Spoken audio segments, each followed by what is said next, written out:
आता बघा, मागच्या व्हिडिओमध्ये आपण बघितलं होतं टाईप नंबर 6 मध्ये की त्रिकोणी संख्या आपल्याला कशी ओळखायची. आता याच्यामध्ये आपल्याला बघायचं आहे की हे आपल्याला 4 ऑप्शन दिले आहे. ऑप्शन नंबर फर्स्ट आहे 5, ऑप्शन नंबर सेकंड आहे 10, ऑप्शन नंबर थर्ड आहे 20 आणि ऑप्शन नंबर फोर्थ आहे 40. ठीक आहे.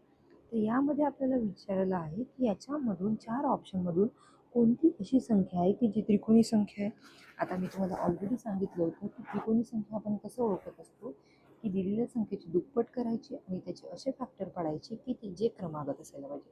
आता जर तुम्ही 5ची जर दुप्पट केली तर काय येणार, 5 गुणिले 2 बरोबर येणार 10. तर 10चे फॅक्टर काय पडेल, एक तर 5 गुणिले 2 पडेल तर 2 गुणिले 5 पडेल.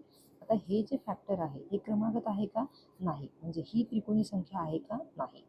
आता घेऊ आपण सेकंड ऑप्शन. सेकंड ऑप्शनचे करायचे दुप्पट, 10 गुणिले 2 बरोबर किती येणार, 20 येणार. आता 20चे आपल्याला फॅक्टर पाडायचे. 20चे फॅक्टर काय पडेल, 4 गुणिले 5. 4 गुणिले 5 केलं तर 20 येतात. म्हणजे हे फॅक्टर क्रमागत असल्यामुळे 10 ही संख्या काय आहे, त्रिकोणी संख्या. सपोज आपल्याला जर 20 बद्दल जर ओळखायचं असेल तर आपण काय करू, 20चे करू दुप्पट, जे किती येतात, 40 येतात. आता 40चे तुम्ही फॅक्टर कसे पाडाल, एक तर 40चे फॅक्टर कसं येईल, 10 गुणिले 4 येईल किंवा किती येणार, 4 गुणिले 10 येईल किंवा काय येणार, 5 गुणिले 8 येईल. आता याच्यापैकी कोणतेही फॅक्टर क्रमागत आहे का, नाही. म्हणजे 20 ही त्रिकोणी संख्या आहे का, नाही.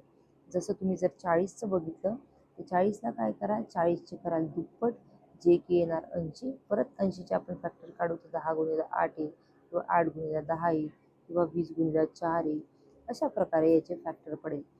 तर हे कोणतेही फॅक्टर क्रमागत नसल्यामुळे 40 ही देखील आपली त्रिकोणी